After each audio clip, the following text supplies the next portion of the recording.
Hello, good evening. You are welcome to this evening's broadcast of News Tonight right here on GHOne Television with me, Vanessa Dunn. So let's see what's coming up this evening.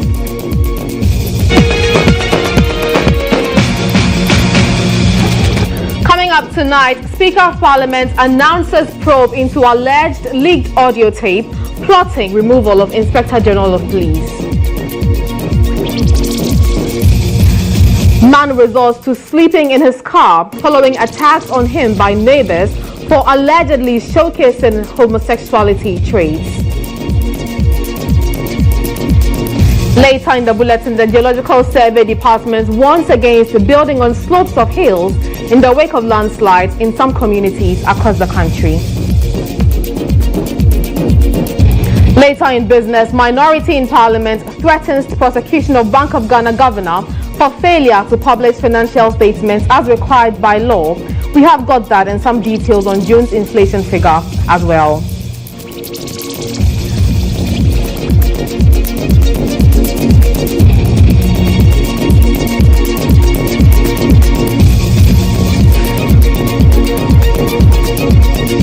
And later in sports this evening, today marks 6 years after the incident of Kumasi Asante Kotoko's fatal accident, which claimed one life and left several others injured. We'll be finding out if indeed victims have received donations made by the public to the club.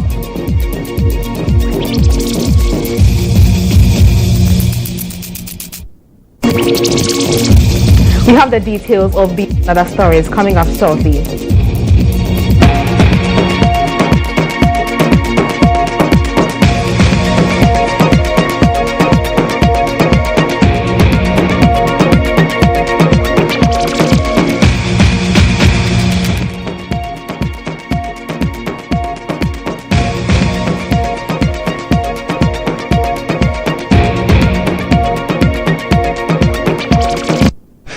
Thank you so much for your company this evening. The Ghana Geological Survey Authority is advising the public to stop putting up buildings along slopes of hills, as such areas may not be stable for infrastructural development. This follows a suspected earth tremor at Trifomampong in the central region of Ghana on 30th June 2023. An investigation by a team of seismologists and geoscientists from JGSA, together with District Chief Executive for the area, Robert Ajiman Nyantichi, assembly members and officials from NADMO on Tuesday, 11th July 2023, revealed that the incident was a landslide which occurred after a heavy downpour the previous day, 29th June 2023. Residents in the area confirmed that no ground shaking was felt by anyone in the town. The landslide took place on a steep hill within farmlands, which are primarily used for cocoa plantations. As a result, several cocoa trees were destroyed. The authority said the incident serves as a caution for potential development along the slopes of the hill to be avoided and the need for proper enforcement of land use planning.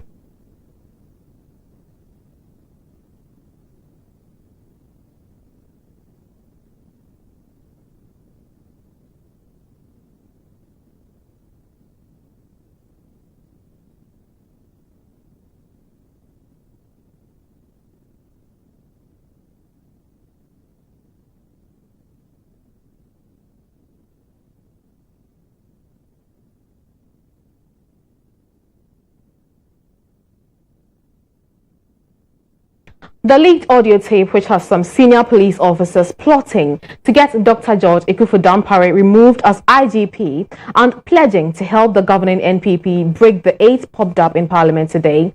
The assurance from Interior Minister Ambrose Derry that the IGP will not be removed has done very little to convince the minority. Deputy Minority Leader Emmanuel Amakofi-Boa sought special dispensation under Order 72 to raise the matter on the floor. The Elembele MP prayed the House to investigate the matter since it borders on the peace and security of the state and the sanctity of its elections. There's a leak tape. When the leak tape, there's issues around the leak tape has to do with the IGP, the sitting IGP, and the attempt to remove him. And the issues about 2024 election and what must be done to make sure that a new IGP is put in place who will collude with a sitting government to get a certain outcome. That must concern this Parliament. It borders on the security and the stability of our country. And it's very important that the Minister is here, that this House, and I'm happy he's here, that this House want to know who are those involved, what is the authenticity of that leak tape. We need to find out. And investigating the tapes, I have no difficulty. I have no difficulty in investigating the tapes. But I need to put it in context. That number one, the government is committed to free and fair election 2024. The government has no plan to sack IGP, and we are sure that nothing will be allowed to disturb the peace from now until 2024. And let nobody go away thinking otherwise, except to say that they were making statements, presumptions that try to link it to elections. And I said that I don't want it to be linked. Mr. Speaker, the real issue we should engage the attention of this House and Ghanaians is the conspiracy to undermine the sovereign will of the people of this country in the upcoming elections 2024. In the audio, it was very clear. And we will resist it. They stated, the voices stated categorically that if this current IGP remains at post, then the current MPP government should consider the upcoming elections 2024 lost.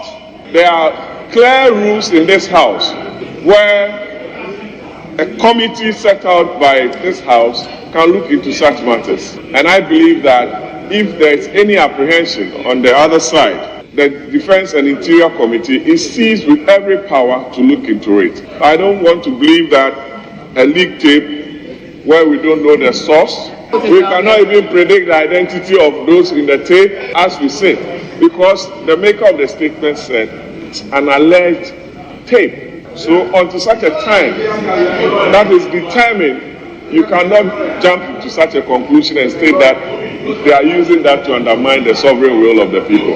Mr. Speaker, we collectively want to preserve this democracy. Yeah. So what the deputy leader is seeking is that the Honorable Minister, this House, must take interest in conducting a thorough forensic audit into the leak tape, Mr. Speaker, in order to establish the veracity or otherwise of what is contained in that tape. And more importantly, Mr. Speaker, to preserve the professional integrity of the Inspector General of Police and to protect him thereon. And probably, Mr. Speaker, when we probe it and we are satisfied, we may even decide that going forward in this country, this is the way we want an IGP to be determined or appointed. Ghana, we don't have the Independent Police Commission. Even when they themselves do wrong, they preside over their own matter. We probably, Mr. Speaker, as a consequence, if you authorize this investigation, we may decide that tomorrow, in the appointment of an Inspector General of Police, let's adopt a different and a new approach. Without, you can amend the Constitution, you can decide not to vest it in the present, it can be in the hands, as is done in many other countries. Going by the standing orders, I have to give proper direction as to the nature, the type of investigation. And so going by the same standing order 72, the last sentence says, the terms of any such proposed statement shall first be submitted to Mr. Speaker. So I will urge the maker of the urgent statement to submit in writing the terms of the proposed statement which he just gave us notice. This will guide me to give the direction as to how the investigation or inquiry will be conducted by the appropriate committee of the House. And so I direct that a statement be submitted in writing to me to assist me perform my duties. From the legislature, let's head to the judiciary, where the trial of Dr. Stephen Kwabena Opuni and two others who are standing trial for allegedly causing financial loss to the state has been assigned to Justice Abuaje Tando. Justice Abuaje Tando, who becomes the third judge assigned to the case, takes over from Justice Kwesi Anochejima, who also took over from Justice Clemens Honyanuga, a retired Supreme Court judge. EIB Network's legal affairs correspondent is reporting that following the Court of Appeals ruling on July 3 for the trial judge to adopt Justice Honyanuga's proceedings, his lawyers have filed an appeal at the Supreme Court. Mutala is here with me in the studio to tell us all about the events in court today. Mutala, thank you so much for your time. Thank you, Vanessa, for having me. So within the 5 years of this trial, the case has taken very interesting turns. Now the latest is that we have a third judge. Why was the case handed over to the third judge? As we speak, as to the reason assigned to Justice Abuaje Tando taking over, is unknown. But what is clear is that Justice Clement Onyenuga retired after handling the case for about between 2008, March 14, 2018, to earlier this year, March 4. Then it was handed over to Justice Anochi Kwesijima. He presided over the case for 3 times, then made an order for a restart. The Attorney General was dissatisfied, went to the Court of Appeal, and managed to get a 3-member panel presided over by Justice Philip Bright Mensah to overturn or set aside that particular order for a fresh trial or a trial by de novo. Now, the case has come back to the High Court, and now it's in the hands of Justice Abuaji Tando to handle it. So today, the court sat, following the Supreme Court, Court of Appeals ruling. And what the prosecution actually did was straightforward, to inform the court that when they went to the Court of Appeal, they were successful, and so they were back to continue with the trial. The lawyers of Dr. Stephen Kwabena Opuni, led by Samuel Kojo, indicated to the court, yes, the Court of Appeal Attorney General's request was upheld. They said that they should continue with Onyenuga's trial, so they should adopt it. But what is clear is that they have filed an appeal at the Apex Court, at the Supreme Court. And so that is the latest information that they can handle. But they were back in court because the court has fixed today for the parties to come for further direction. Lawyers for Seidu Agongo and Agri-Court Ghana Limited corroborated what they have submitted, and also say that, yes, they are the Supreme Court and they want the court to give further directions. So that is basically what transpired today in respect of this Cocoa Board issue involving Dr. Stephen Kwabena Opuni, Seidu Agongo, and Agri-Court Ghana Limited. The 3rd judge took over today.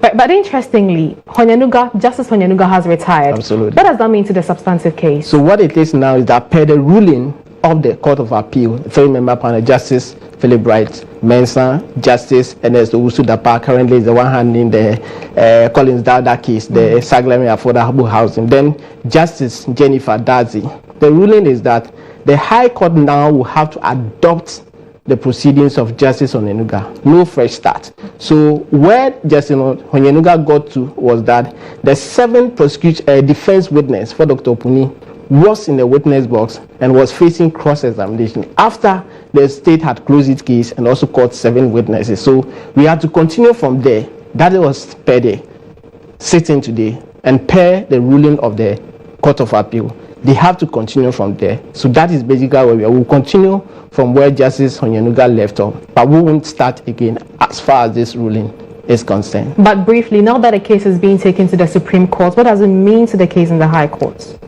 Justice Abuaji Tando is saying that as we speak, there is no contrary orders for his court to stay proceedings. So as has been directed by the Court of Appeal, it is proceeding with the case. So it has asked the parties to, as it were, apply for Justice Clement Onyenuga retired proceedings. So that on the 25th of July, the court will sit, and when the court sits, they will adopt the proceedings, and then the trial will continue from there. So that is basically the orders that Justice Abuaji Tando, the 3rd judge that has taken over, actually gave today. Right. Thank you so much for your company. Mutala Inuza is our court correspondent here at EIB Network. You're still watching News Tonight on GHOne Television. We are back after this break.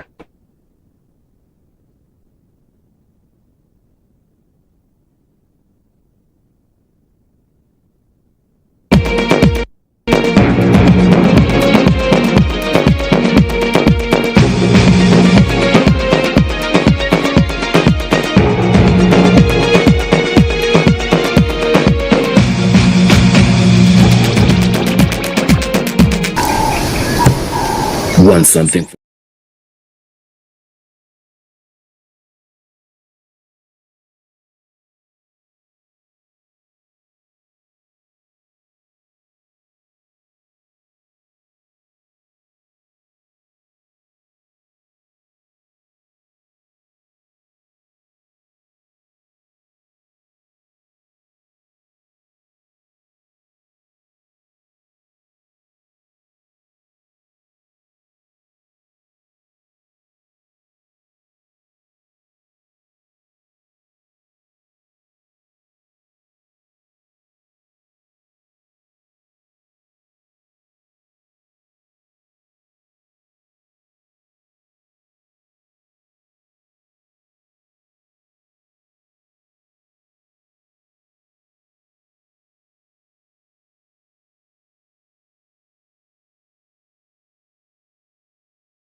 With me, Vanessa Danso. The government, through the National Entrepreneurship and Innovation Program, is spending 2 million Ghana cedis to train 850 inmates of prison in various vocational skills. The program, dubbed Entrepreneurship for Reformation Program, is aimed at ensuring that the inmates do not return to the life of crime after they serve their term in prison. The program, which is being implemented at the Ankafo, in Sawam male and female Awutu Camp and Camp David prisons, will see the beneficiary inmates getting trained in soap making, food processing, yogurt making, among others. So far, the implementing agency has trained some officials of the prison service who will in turn become trainers for the beneficiary inmates. Addressing a gathering to launch the program, Chief Executive Officer of the NEIP, Kofi Ofosu Nkansa, said the program is in line with the President's vision to ensure jobs are created for Ghanaians, notwithstanding their status. The Entrepreneurship for Restoration Program is a collaboration between the National Entrepreneurship and Innovation Program and the Ghana Prison Service to provide skills in various light manufacturing areas and entrepreneurship to prison officers and inmates, and to provide starter packs and kits they will use for production.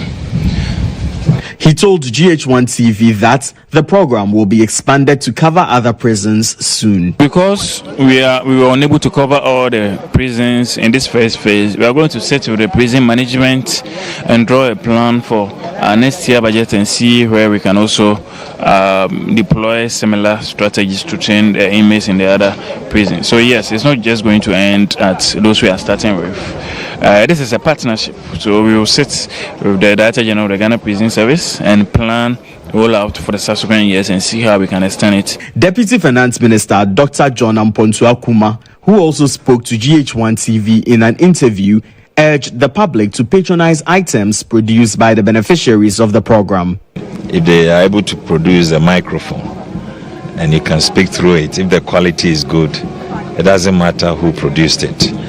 But it's all be part of the training of the branding, and acceptability is part of the training. I'm sure they are not going to write any prisons on it. But even if they wrote prisons and it's serving a very good purpose, it's providing a service or a product, people will still go for it anyway. But we will encourage them to carry brands that are easily marketable. Minister for the Interior Ambrose Derry, while launching the program, praised the National Entrepreneurship and Innovation Program for the initiative, saying inmates of prisons must take advantage of the intervention. He admonished the inmates not to consider their situation as the end of their lives. The launch of this program would give a glimmer of hope to families who feel very often disenchanted, thinking that their sons and daughters will be spending their productive lives in prison and never make it. This is. It's now time for Insight. Come back. Insight is brought to you by Pepsodent Herbal for strong teeth and gums and Pepsodent Charcoal for natural whiter teeth.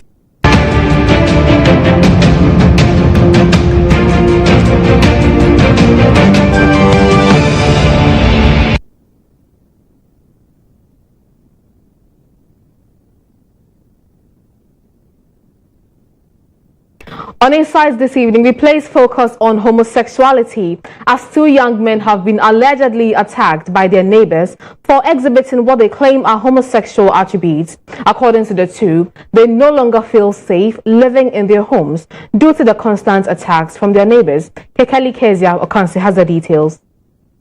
Kojo Ansa, not his real name, is a student and an entrepreneur who has lost his mobile device, money and some other belongings to a group of young men who assaulted him over allegation of being a member of the LGBTQI+. He narrated his ordeal to the news team. But how is, they said it in Chi, a woman's vagina is there, but you like a man's ass. Mind you, they don't know me from anywhere. So I was wondering why they would just approach me to say whatever. I didn't mind them, I was just going. And then one hits me from behind. They hit me from behind and I stopped. And then the others also joined in. They took my phone, they took my money from me, and then they kept hitting me, but whatever. I just wanted to leave. And they told me that to get my phone back, I have to bring 200 cedis. Akwesinsia, also not his real name, faced a similar ordeal as members of his neighborhood attacked him several times over suspicion of him being gay. He tells the news team he has resorted to sleeping in his car as going home is terrifying. I never, rented a house due to fear. I never rented any house because any community that you go, it is one problem to another. So now I prefer, after work I'll sleep in my car. The treatment meted out to the two is not a pleasing one to human rights activist Professor Audrey Gajekpo, who is a lecturer at the Department of Communications of the University of Ghana. What the bill did was to say to Ghanaians that there's a group of Ghanaians who are of a different sexual orientation from the majority of us, and therefore that makes them criminal. She wants the media and the National Commission for Civic Education to intensify awareness on the need to protect the rights of all persons, notwithstanding their orientation. NCC has to do that. Even the parliamentarians are obligated, the executive is obligated, the media is one of the key institutions through which information and education goes out. But nobody is doing it. Of course, civil society has to do it, and some of them are doing a little bit, but it is going to be a major problem for us. We're going to regret this. But for Member of Parliament for the Buem constituency, Kofi Adams, efforts must rather be put in ensuring the rights of the majority in society are protected. This, he says, will protect the larger population from the dire consequences of activities of the LGBTQI community. We are even suffering to treat simple malaria and simple cholera. Then you want to introduce all kinds of ailments we do not know as a result of promotion of some of these LGBTQ acts. No way. Then they should keep their money. Meanwhile, a human rights activist, Professor Audrey Gajekpo, is accusing the Speaker of Parliament of rigging the second reading of the Promotion of Proper Human Sexual Rights and Ghanaian Family Values Bill 2022. According to her, how the vote was carried out in the lawmaking house made it difficult for those who had reservations about the bill to speak up against it. She spoke to my colleague, Kekeli Okanse. We saw the Speaker of the House rig the second reading in support of the bill by asking people, and it was not a full house at all, even though the media again keeps saying that 275 members of Parliament. You saw the clips. It was not a full house. So it's not 275 members. 1. 2. I heard Honorable Esla Owusu Ekufu pointing out the problem.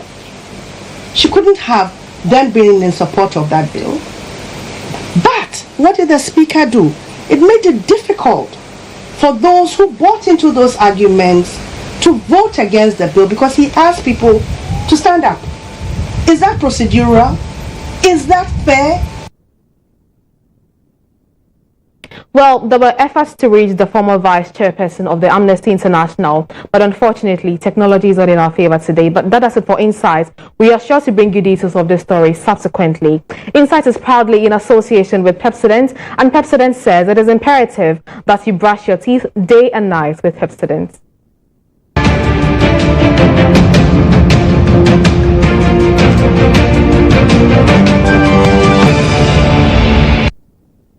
Insight was brought to you by Pepsodent Herbal for strong teeth and gums and Pepsodent Charcoal for natural whiter teeth.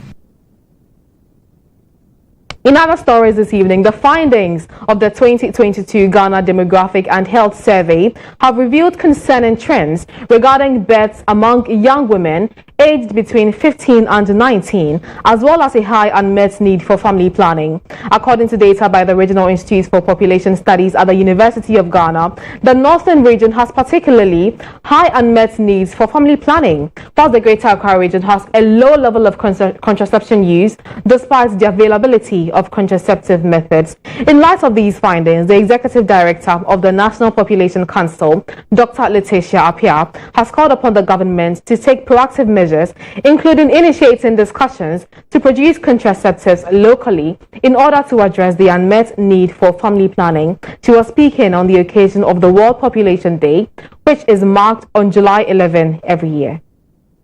In 2022, the world's population surpassed 8 billion. Despite women and girls making up 49.7% of the global population, the United Nations Population Fund says their rights are often violated in population policies. In Ghana, the situation is no different. Issues of reproductive health often keeps women and girls out of school, work, and leadership positions, impacting on gender equality. According to the United Nations Population Fund, nearly half of all global pregnancies in 2022 were unintended. As Ghana joins the rest of the world to celebrate World Population Day, the director of the Regional Institute for Population Studies at the University of Ghana, Professor Ayaga Bawa, says data shows that there is a high unmet need for family planning across the regions. The Savannah, the Northeast, the Northern region tend to have high unmet need. And if you juxtapose that on the level of contraceptive use, then contraceptive use rates are quite low in those regions. Accra, incidentally, happens to be the region with the national capital. Unfortunately, it's not the region with the highest use of contraception. In fact, I think the last DHS shows that the central region has gone beyond Greater Accra. That's something that we need to begin to interrogate. So far, over 60% of contraceptives are said to come from international donors, and this stakeholders want changed. They want the government to ensure local production of contraceptives. We have good policies, and so for instance, the reproductive health policies from the Ghana Health Service is a very good policy. The challenges we have had is implementing those policies, especially with regards to financing.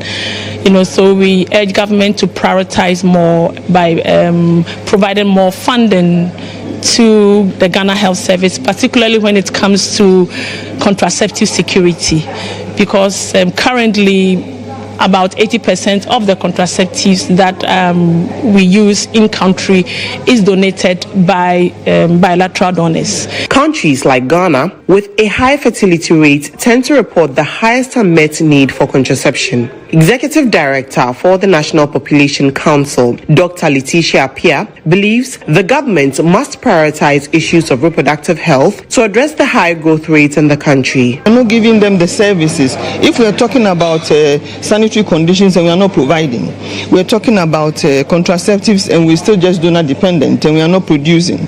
And so there's high unmet need for family planning. Then we can keep talking, and inequality will keep widening. There's a lot of consumption, no production, no savings because of the huge consumption. So you need to address that, not through talk but through action.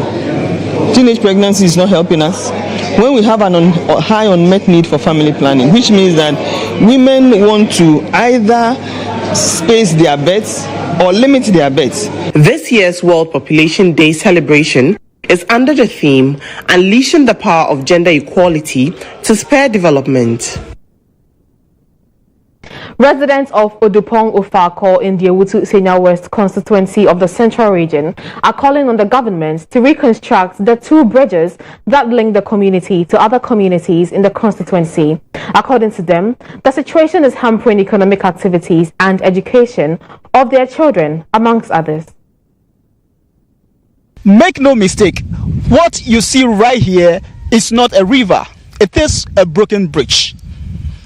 The chiefs and elders of Odupong Ofaka community are appealing to the government to come to their aid and reconstruct this broken bridge. For more than a year, residents in Odupon Ofako have been cut off from accessing services in communities such as Obuom, Pokuasi, Amansaman, and others. This is as a result of flooding from torrential rains, destroying the two bridges that link the various communities to Ofako during the 2022 major raining season. In case whether MPP or NDC, when they come for this election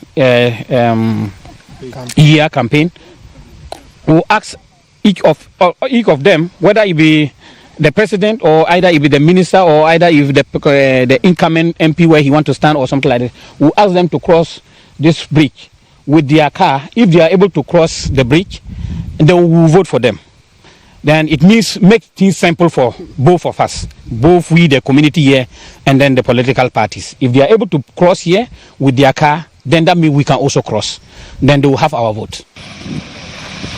Aside of the broken bridges, commercial drivers plying the inner roads in the community lament the deplorable state of the roads, adding that their income is mostly spent on repairing their vehicles, which is a huge financial burden.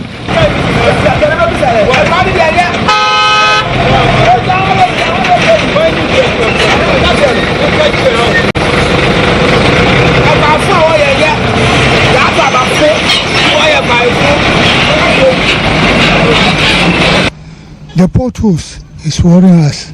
Even when you are buying part of the vehicle, it's cost. So we are appealing for him to make the road for us. Shock as over. Sukra 1 month. As a papa, we meet to do 2 months here. 6 million. A quanin, Utomremo, Ufensum, shaft. Any can as a candidate at it is until yes, by say it's Reno. The residents have resolved not to participate in the 2024 general elections if government fails to reconstruct the two bridges and fix their roads as well.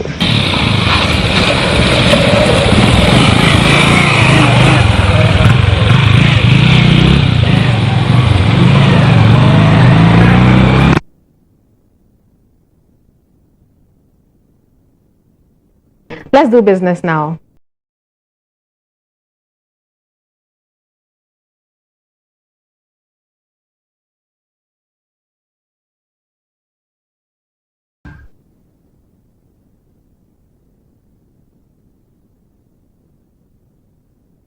In business this evening, Ghana's consumer inflation has risen to 42.5% in annual terms in June, up from the 42.2% in May, primarily due to the increase in food inflation.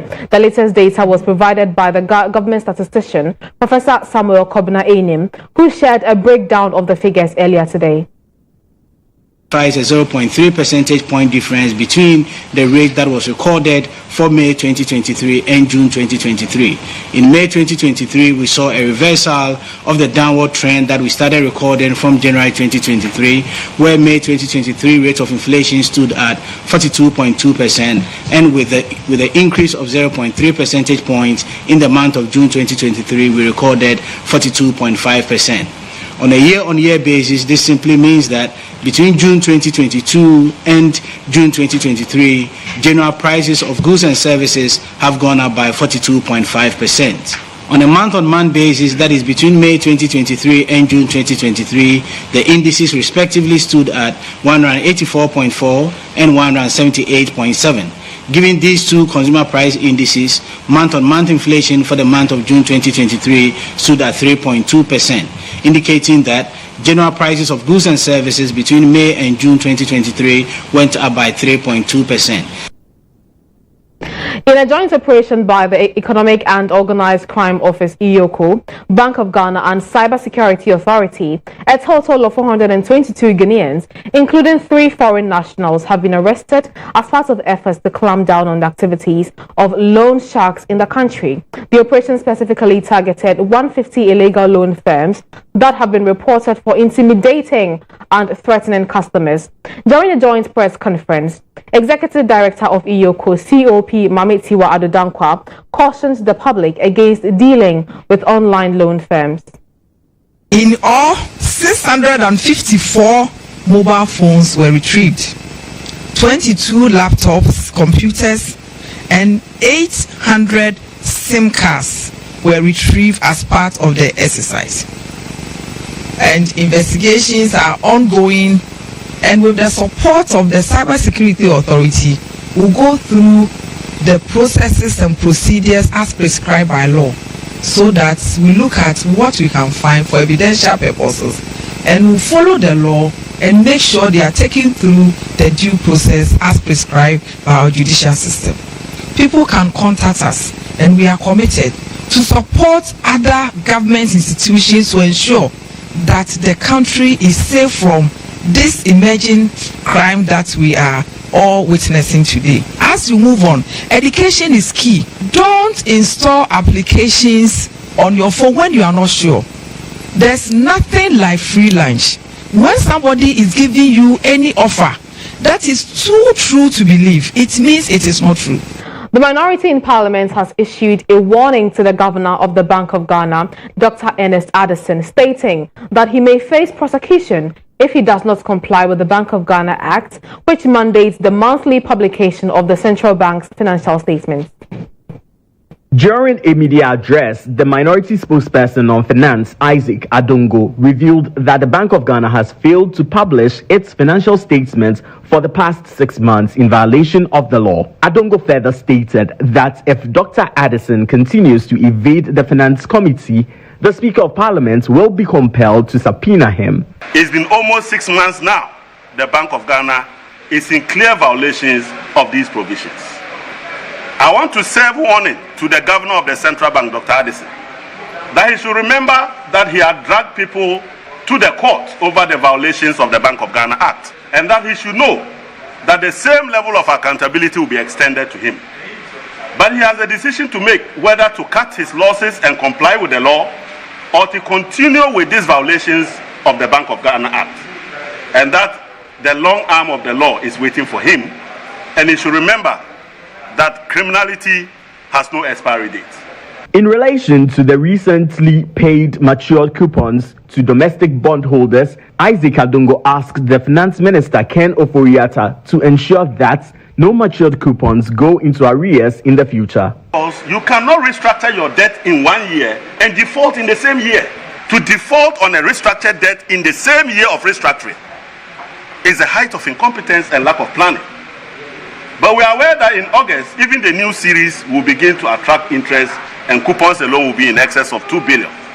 They must take steps to ensure that people do not picket before they pay them. That's it for Business Brief on News.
You're welcome back from the break. It's still News Tonight here on GHOne Television, and Sports Brief is up next with Monica Bukari. Monica, good evening. What's happening in sports today? Vanessa, in sports, victims of Kotoko's accidents are yet to receive their compensation 6 years down the line. We will be finding out if indeed this is true. Do stay with us for more on these and other stories in a moment.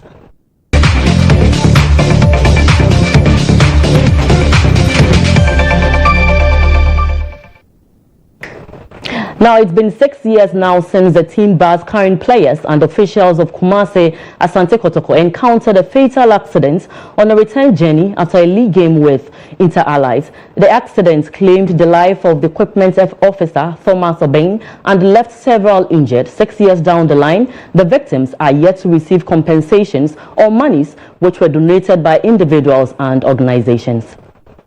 Wednesday, July 12, 2023, marks 6 years since the horrific accident involving the official bus of Ghana Premier League side, Kumasi Asante Kotoko, on their way to Kumasi after an away clash with Inter Allies in Accra.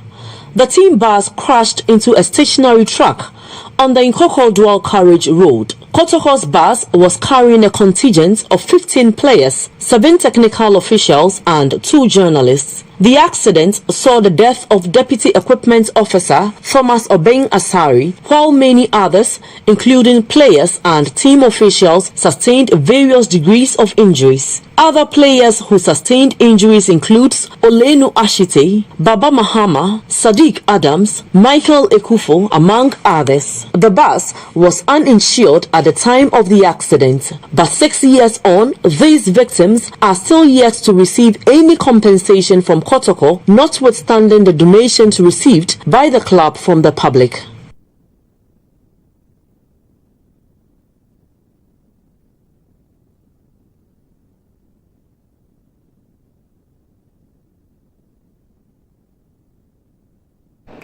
Now, to clarify this, we are joined on phone by former Asante Kotoko player Michael Ekufo.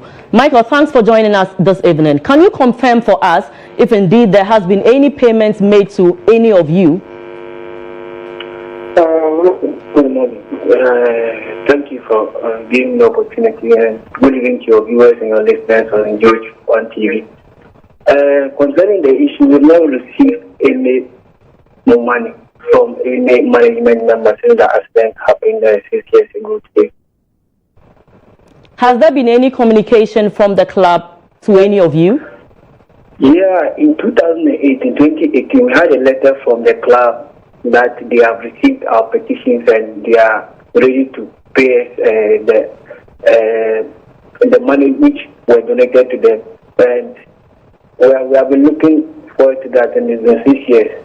So there have been so many instances that we had to go to Otunfo to petition him and also to some big men in the club, but just nothing has happened. But as of now, we've given the case to the PFAG, and then I think they've sent matters and the Kotoko a letter, and we are waiting for the outcome of the letter.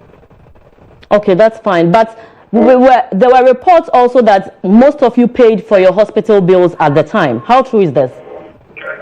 No, for the hospital bills, Holland Insurance took care of it. I think Holland Insurance took care of the hospital bills and also paid an insurance package to the late Asari and the family. I think the money was 30,000 cedis. But the money donated to the club was for the players, and none of that money was given to any of us, even though they asked us to give our account details to them, and then they will be giving the money to us according to the degree of injury each of us had. But since then, nothing has happened. So we are in Ghana, and to me it's normal, but the most important thing is to give thanks to God that I'm still alive today, because I don't know what would have happened if I was to lose my life that day. And I always pray that nothing of such should happen in the game of football again. Yeah, that's true. But lastly, before we take leave of you, have you been communicating with your colleagues, those that were involved in the accident? And what's your line of action if indeed you are not hearing anything from the GFA or Kotoko? Yeah, we have a WhatsApp group. We always chat. And today we all had a chat in the group. But we're all just giving thanks to the Most High God for the gift of life. As I said, the case is with the PFAG, and I think very soon something will come out of it since they have taken the opportunity to lead us and then make sure that we get whatever is due us. Right. Many thanks for joining us this evening. We'll catch up again. Thank you, Mom. You're always welcome. Thank you. That was Michael Ekufo. Well, let's move to golf, where Ghana's representatives at this year's Heritage World Cup tournament in golf arrived at the Kotoka International Airport after a fifth-place finish at the championship. The Ghana team, led by the president of Ghana Golf, Kweku Ochre, saw Nash Entry finishing third in the championship in Mauritius. The Heritage World Cup Golf Tournament is an annual golf championship for amateur golfers from over 30 countries, hosted by Mauritius at the Heritage Resort. More than 25,000 players from around the world competed for the title of World Team Champion. Ghana entered the competition with 2 golfers, with Nash Entry winning the trophy for Ghana after finishing third in the overall standings in Category 2. Addressing the media on arrival at the Kotoka International Airport, Nash Entry was elated with his performance at the championship and recounted how it felt to have won a trophy. We played as a team first, and then the course was a bit difficult from the beginning, but we managed to conquer it in the other 2 days. It's a great feeling, and then I hope that we can keep this and then win more trophies in the next tournament. When I won it, the feeling was so much that I couldn't express myself. Flora couldn't express herself to me. I wake up and still feel like it's a dream to represent Ghana at that level and bring something home. Meanwhile, President of Ghana Golf, who accompanied the team to Mauritius, is calling for more support for the golfers and the game in Ghana, but admitted there was still a lot to be done for the growth of golf in Ghana. It lifts us up as a group. We've been marginalized by the other sports. We hope that with our achievements, we can get the attention of the authorities so that we can also be counted as an very important sport in the world and in the country. I think that we have a lot of catching up to do, but we're not too far off. With the support of individuals and the government, I think we can go far. Isaac Enin Aqua, head of Arrow Golf, organizers of Heritage World Cup in Ghana, was excited with the achievements of the Ghana team in Mauritius. Last year we were 7th and this year we are 5th. So it's been a success for us as a country to be able to go and represent our country in the game of golf. It's an amateur golf, and we are happy that we can always go and lift up the flag of Ghana. Let's end with football, where the Ghana Football Association have launched the national football philosophy, dubbed Ghana Football DNA, at the Africa Trade House Conference Room today. The philosophy is expected to create an identity for Ghana football and the style of play. Document, which was compiled by the Technical Directorate of the Ghana Football Association, Bernard Lepere, is expected to touch on many areas of the game, including football development, technical, funding, branding, and the spectators, among others. The document, according to the FA, was put together after gathering opinions and ideas from the Ministry of Youth and Sports, national and club coaches, both past and present, football administrators, players, referees, supporters, politicians, traditional authorities, women in football, and sports media personalities. And the president of the Ghana Football Association, Keto Kreko, outlines what the philosophy seeks to achieve. Drawing on measuring from the fields of genetics, we have christened this publication Ghana's Football DNA. Indeed, it refers to its unique generic codes and specific sets of instructions through which it functions. It is that by which a thing is specifically recognized. Black Stars goalkeeper trainer Richard Kinson is excited about the new philosophy for Ghana football and believes it's followed religiously by various national team coaches who will bring an end to the Black Stars trophy drought. We have our own philosophies that's very only 1 month mind to follow. So this philosophy will help us to understand what we are doing. winning a trophy, it has to do with many things, and this is one of those things. So if we have a plan, let's have able to do what we are doing. This what we are going to do. If we get the understanding of what we are doing and do it with a clear conscience, I believe it will give us a shot. The first copy of the philosophy book was given to the Parliamentary Select Committee on Youth, Sports and Culture. And that's where we draw the curtains on sports with me, Monica Bukari. Back to you, Vanessa. Thank you, Monica. Let's take updates from the foreign front.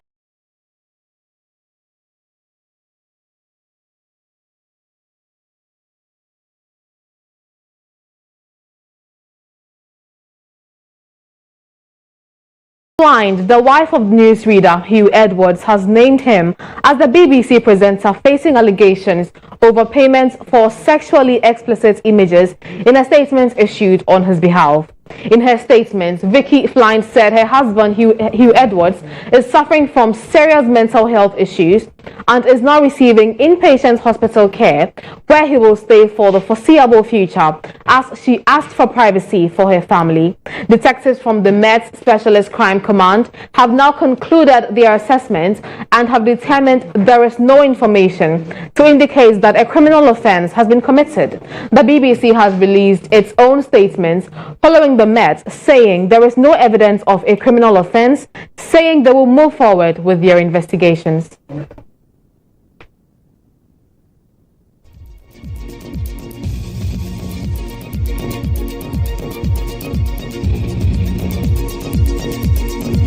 Well, that is our news this evening on News Tonight. Thank you so much for your company. The team is back again at 6 a.m. tomorrow. Have a good evening. I'm Vanessa Danso.